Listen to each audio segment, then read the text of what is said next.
Okay, can you see the slides? Yes, doctor. Yes. Okay, good.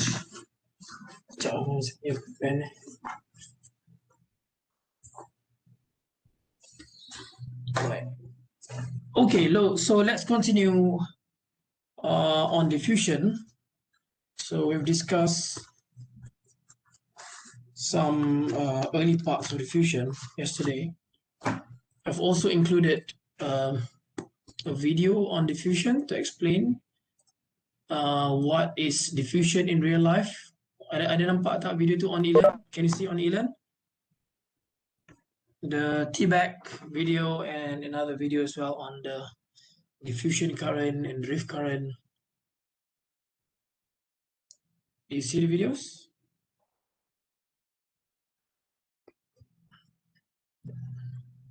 Okay, all right. So again, diffusion, we've covered drift last time, and we've discussed and we've seen that drift is present if we have electric field in the system. Okay, if you have electric field, you're going to have drift component. Whereas for diffusion, you need to have concentration gradient for diffusion to take place. Right, concentration gradient here means the particles need to travel from high concentration region to a low concentration region, just like the T-bag example. Okay, so if you have electrically charged particles, so in this case we have electrons and holes. So if they are charged, then there will be current associated with the diffusion process. So that's why in drift, due to the drift of the carriers, we have drift current of holes and electrons depending on the concentration of both. And also we're going to have a diffusion current due to electrons and holes due to the diffusion process of both carriers. Okay, so eventually you're going to have currents that are due to drift component and also current that's due to diffusion component. Okay, so if you talk about diffusion current density, so it's given by this equation where for hole is going to be Jx equals to negative QD dPdx, right? Q is the electron charge, D is the diffusion constant, diffusion coefficient, and dPdx is the gradient where the holes need to move from the high concentration region to the low concentration region. And on the other hand, we also have diffusion current density due to electrons, and it's given by the positive side of the very same equation, except you need to replace the dPdx with dNdx, right? So the concentration gradient experienced by electrons while traveling from the high concentration region to the low concentration region. So we've discussed this one yesterday as well, electron concentration on the y-axis and also hole concentration on the y-axis against the distance that they need to travel through. So the moment you see concentration gradient of comparing two regions, so there'll be electron flux traveling across and also hole flux traveling across. And while moving across the regions, the high to the low, so there's going to be electron diffusion current density and also hole diffusion current density given by QD, D, and dx for electron and negative QD, dPdx for hole, right?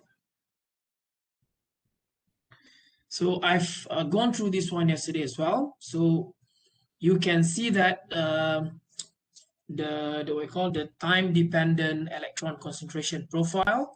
If you want to compare the electron profile at T equals to T1 against distance on the y-axis, and then we see that after some time, when T is now equal to T2, we can see that the electrons, the peak electron intensity at the original location reduces, and the distance traveled by the electrons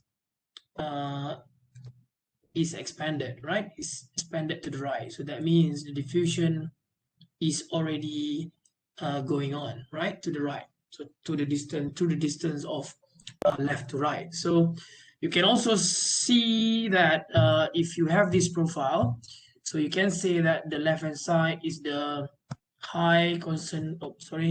the high concentration region, and the right hand side is the low concentration region.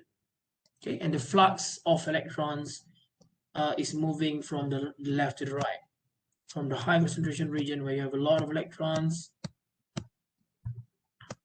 to low concentration region, right? So you can also see that when you increase the duration of the diffusion process, the peak concentration is going to reduce further and further and further, and the distance covered or the distance traveled through the flux of electrons increases as well to the right, because more regions are now covered with electrons. Right, so we've also discussed about Einstein relation, which gives us the relationship between D mu to thermal voltage, where you can see here D over mu for electron and hole is equal to KT over Q, right? KT over Q. So for both condition, right? D over mu for electron and D over mu for hole. And the thermal voltage here is equal to about 26 millivolt at 300 Kelvin, right? KT over Q. You can do the calculation later on. Right. The major temperature effects in Einstein relation are due to the results of lattice scattering and ionized impurity scattering. We have seen in our previous lectures, few lectures back, we've learned about lattice scattering and ionized impurity scattering, where these two scattering affect mobility of the carriers, right? Mobility of holes, mobility of electrons at different temperatures and also at different doping levels. So if you still remember when we discussed about the mu, the mobility on the y-axis for electrons and holes against doping level, either it's Na or Nd on the x-axis, Na or Nd. So if you talk about Na or Nd, so that means it's mu h or mu e on the y-axis, right? So we can see the dependence of mobility towards lattice and impurity scattering, right? So still remember what happens to the mobility generally when we increase doping level? When we increase doping level, what happens to the mobility? Decrease, right? So how does it decrease? So if, for example, if you're talking about 10 to the 14, 10 to the 15, 10 to the 16, how does the shape of the mobility concentration, mobility against concentration graph looks like? How does it look like if you're talking about doping level of 10, 14 to 17, for example? What shape? What shape have we seen before? All right, almost linear but negative gradient, right? Almost linear but negative gradient. Lebih kurang, huh? So if you increase the doping level, it's going down, right? It's going down. So this is applicable for 1014 to 1017 per centimeter cube of your doping level. Okay. So what makes the mobility drops for this particular case? Why does the mobility drop when you increase your doping level? What dominates in this case?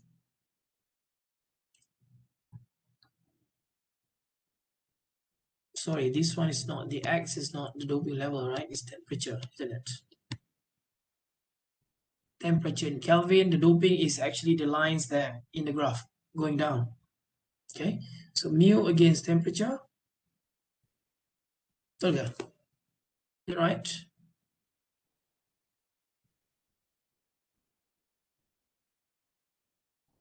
Yep. Yeah, mu against temperature, right? Okay. Okay, so why? Yeah, okay, Amiro, kenapa? Impurity, so what is it doing? What makes the mobility drops at higher doping level? In the case of 1014 to 1017, you said impurity. Yep, impurity, so what is it doing? It makes the space tight, okay? Or in other words, we're saying that we're going to have more impurity scattering as the doping level increases, okay?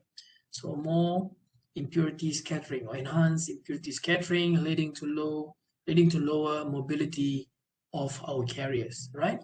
So what happens at 1018 and 1019 where the doping is considered high, heavily doped? What happens to the shape of the mobility profile?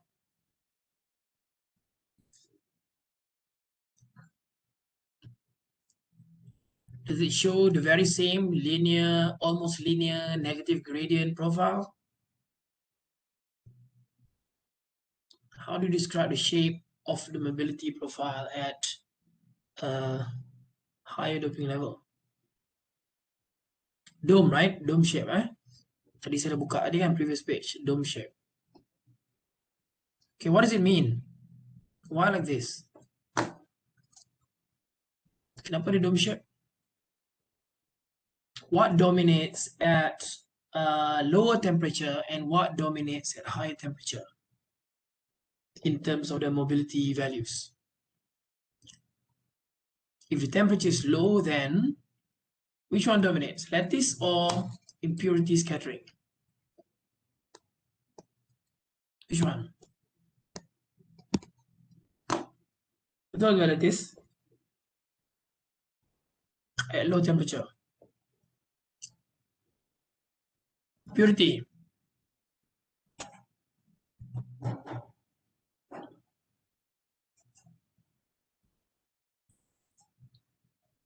So for heavily doped sample, effect of impurity scattering is more pronounced at low temperature. Low temperature is dominated by impurity scattering, okay?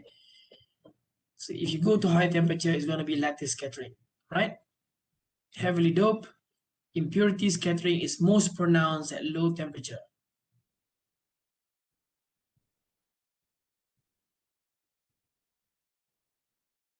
Oops. Okay, so in the pharma, you have to understand what dominates at which doping levels and at which temperatures. Okay.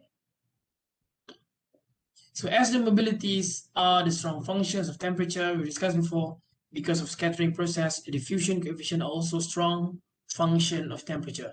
So, okay, let's get back to this. As the mobility is a strong function of temperatures, mobility is dependent on temperature. So mu is dependent on temperature. Oops, temperature. Therefore, due to the scattering process, the diffusion coefficient are also a strong function of temperature. So therefore, the diffusion coefficient is also a strong function of temperature. It's also dependent on the temperature. So, diffusion coefficient is how easy or how fast, if you like,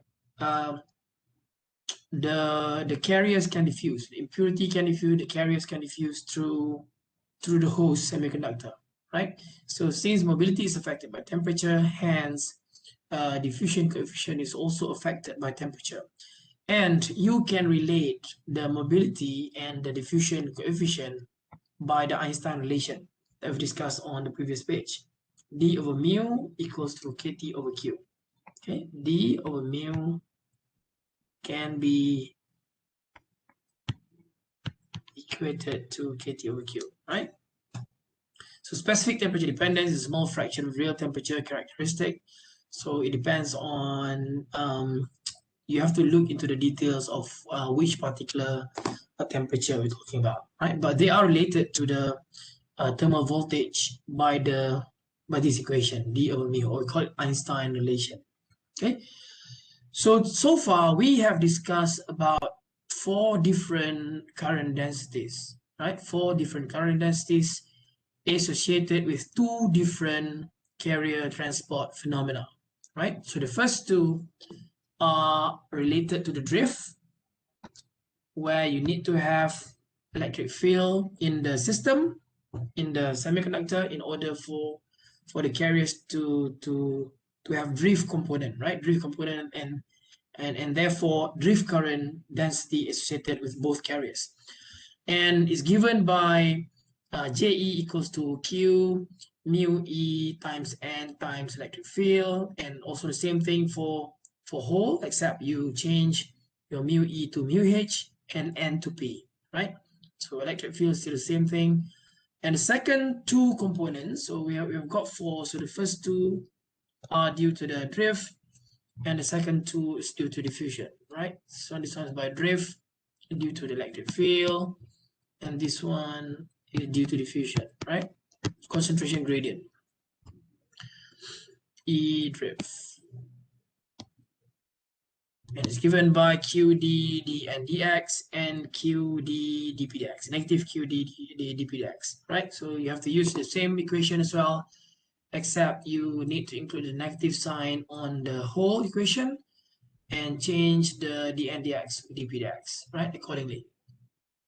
So these are the main 4 equations that we have learned from carrier transport phenomena.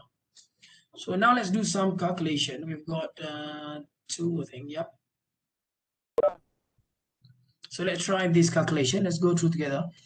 Assume that in an N-type gallium arsenide at 300 Kelvin, the electron concentration varies linearly, right? Electron concentration varies linearly, so you have to capture that linearly. So when you sketch the profile, it's going to be a linear profile. So from 10 to the 18, 1 times 10 to the 18 per centimeter cube, down to 7 times 10 to the 17 per centimeter cube, over a distance of 0.1 cm, right? 0.1 cm, the distance traveled by the electrons covering both concentration regions, right? High to low. High is 1 times 10 to the 18, and low is 7 times 10 to the 17. So the x there on the x-axis will be 0.1 cm. Calculate the diffusion current density if the electron diffusion coefficient, right? Calculate the diffusion current density if the electron diffusion coefficient is dN equals to 225 centimeters squared per second, right? So the D value is given. So it's very obvious here it's due to diffusion. You're going to work on diffusion component. Let's see the calculation. It's very simple there. The diffusion current density is given by, so we've learned already QD dN dx, right? QD and dN dx. And also can be approximated as, you can calculate the gradient as dN will be the delta N over the delta X. Delta N will be the difference between concentrations of high region minus low region over the distance traveled by the electrons covering both regions, right?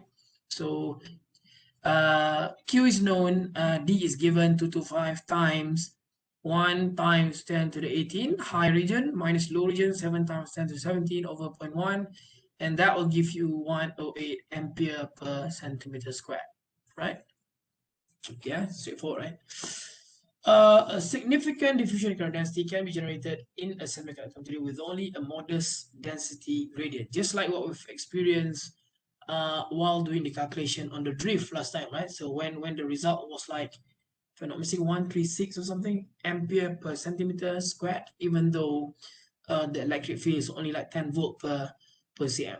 So in this case, the gradient between the high and the low is about 1 minus 1 10 to the 18 minus 7, like 0.3 difference. but the current density, the magnitude is quite high, even though the gradient is modest. So just imagine if you have a gradient of like 10, 18 for the high and 10, 14 for the low over a small distance, then you're going to end up with a larger diffusion current density. Okay, straightforward, this one. Question number 5. This one is a bit longer.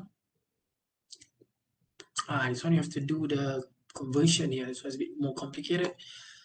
The hole density in silicon is given by, px. So now px given like this. So before this, the nx, you have to calculate the delta, and two values are given. So it's very straightforward for the first case, and for the second case is not that straightforward, right? So you have to plug in all the values inside in order to get the answer. Okay, so the hole density in silicon is given by px equals to 10 to the 16 e to the power of minus x over lp, where lp is the distance, 2 times 10 to the minus 4 centimeter. Right, the hole diffusion coefficient. So in this case, it's p is hole. It was electron last time. So dp equals to 8 centimeters squared per second. Determine the hole diffusion current density at x equal 3 different locations. Okay, x equals to 0, x equals to 2 times 10 to the minus 4, and x equals 10 minus 3 cm. So you have to firstly note down the equation. So JP or JH, if you like, either one is fine as long as you're consistent. JP equals to a negative sign, don't forget. QD, P, dP dx, right? So P is given, so you then have to differentiate the P to make it, to turn it into dP dx, right? To get the dP dx. So you're going to end up with this, line number 4, and then you can replace the Q value there. Q is known, D is given, so 1016 is factorized outside, okay, over 10 to the minus 4 as the LP, and you are left with the unknown of e to the power of x over LP. So JP is already simplified as 64 exponential negative x over LP. So you need to have, then you need to plug in all the required values in order for you to get the answer. So x0, apa jadi x0? Exponential of 0 is what? 1 kan? So JP is then 64 amp per cm squared. So then replace the other one when x is equals to 2 times 10 to the minus 4. So then, okay, you divide the same thing. Okay, then you're going to get 23.54. So, and the same thing, you replace the value of x here, LP is known.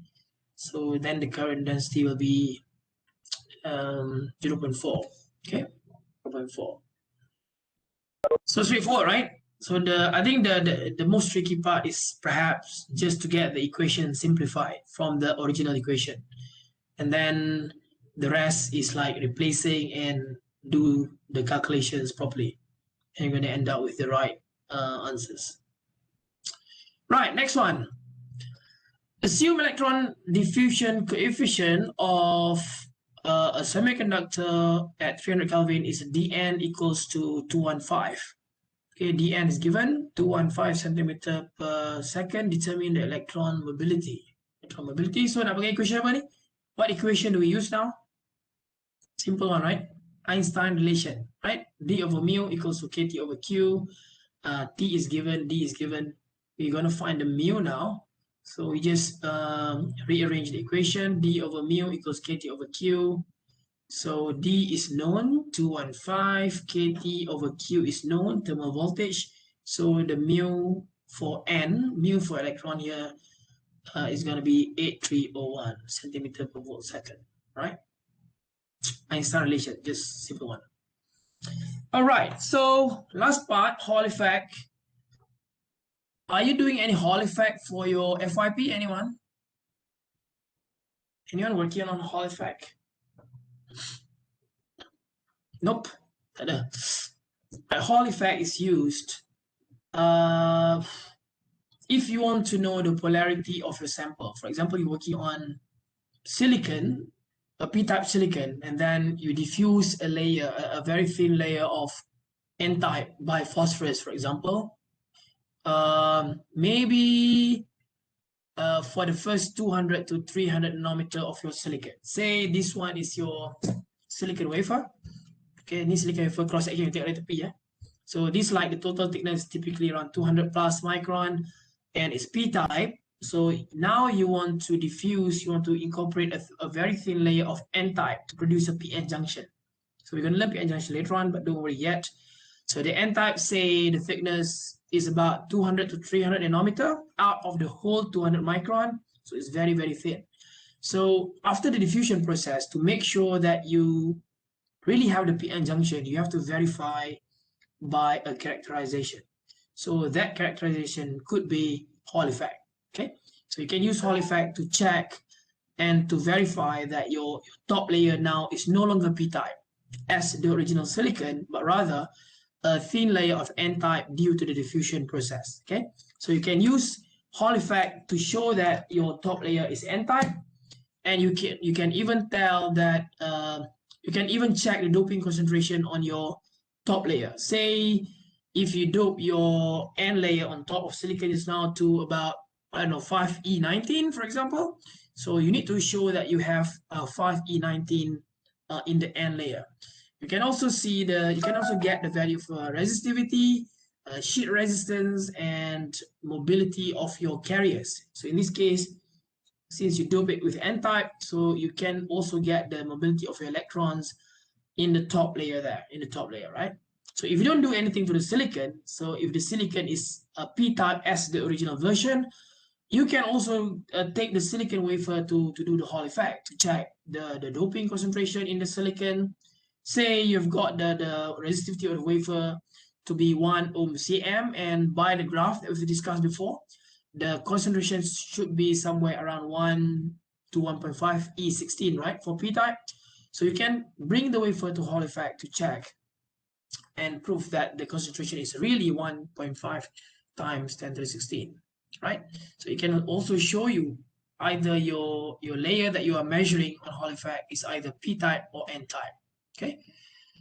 So in essence, the Hall effect is a consequence of the forces that exerted. This is more on the fundamental principle for Hall effect before you get all those results that we've just discussed last 30 seconds.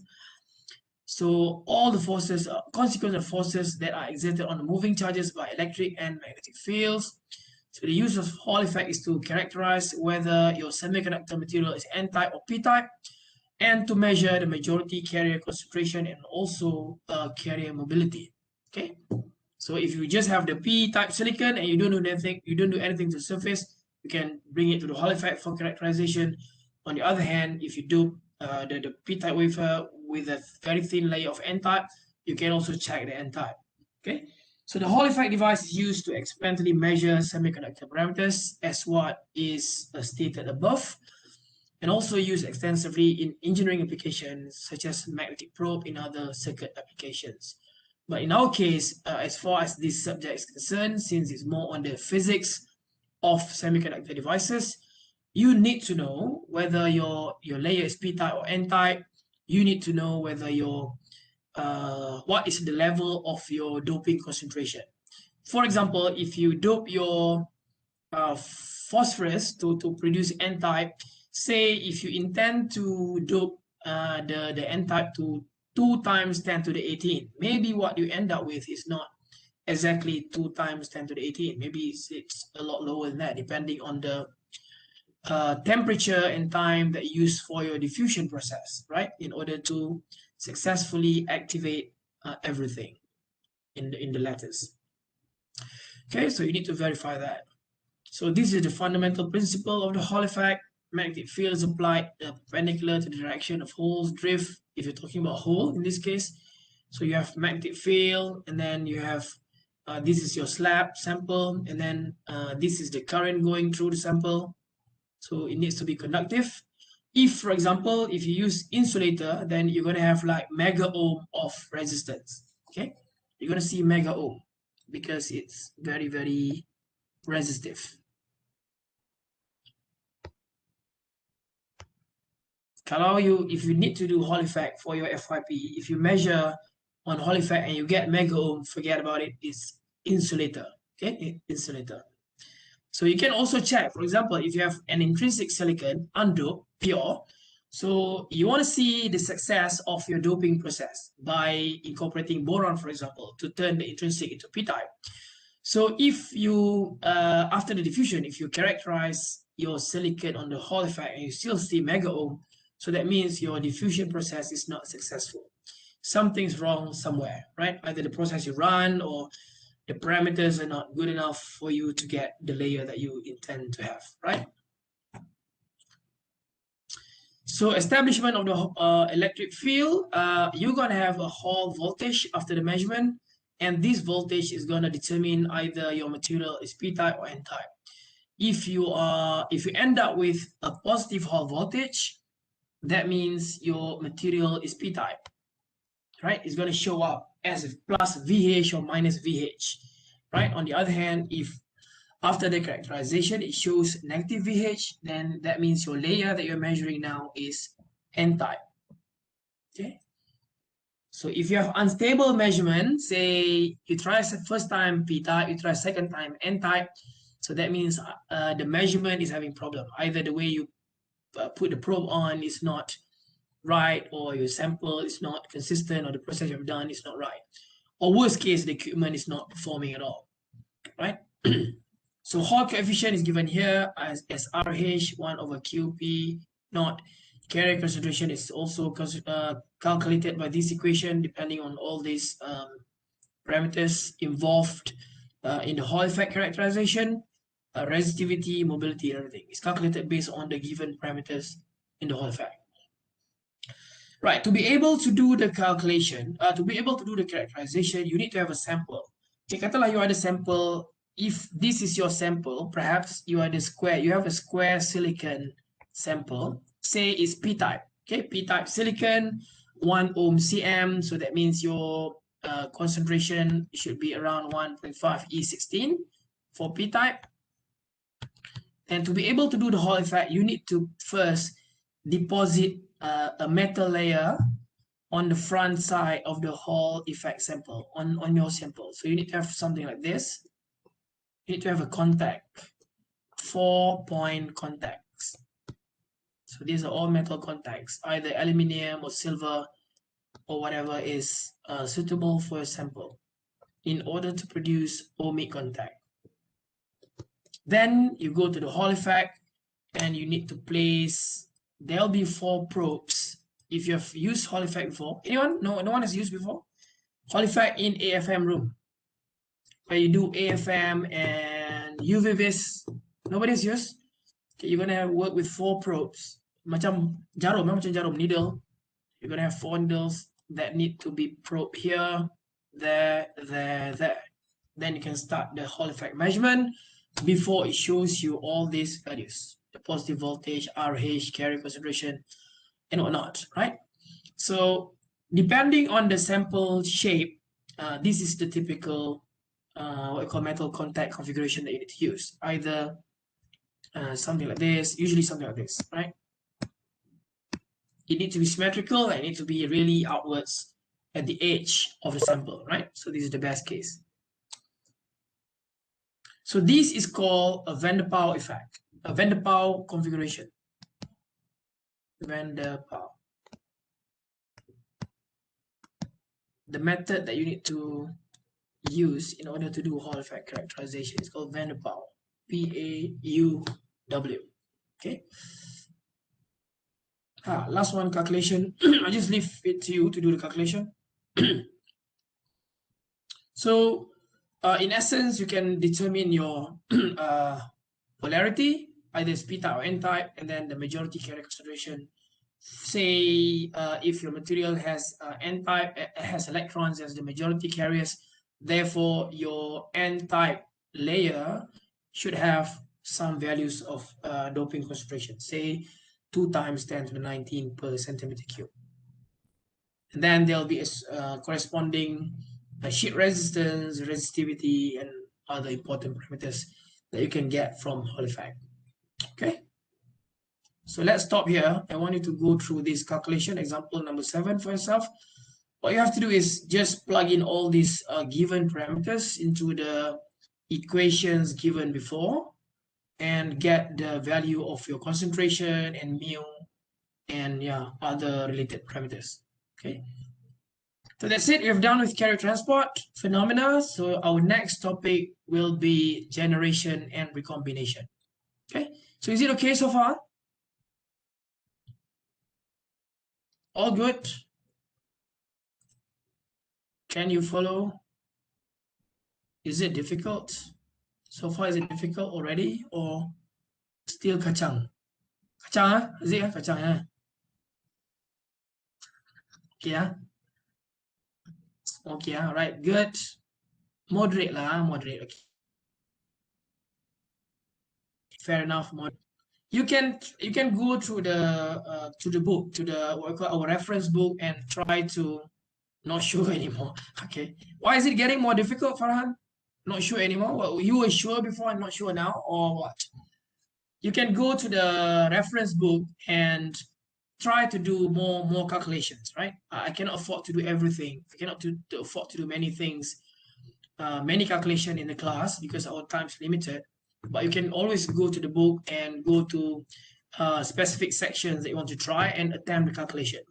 But the questions given are not far from what we have discussed in the class. So it should be around the same principle, except, instead of needing to find the diffusion coefficient, you might need to find the mu value, stuff like that, right, for Einstein relation. So different in terms of n and n, okay, confusing somehow, okay.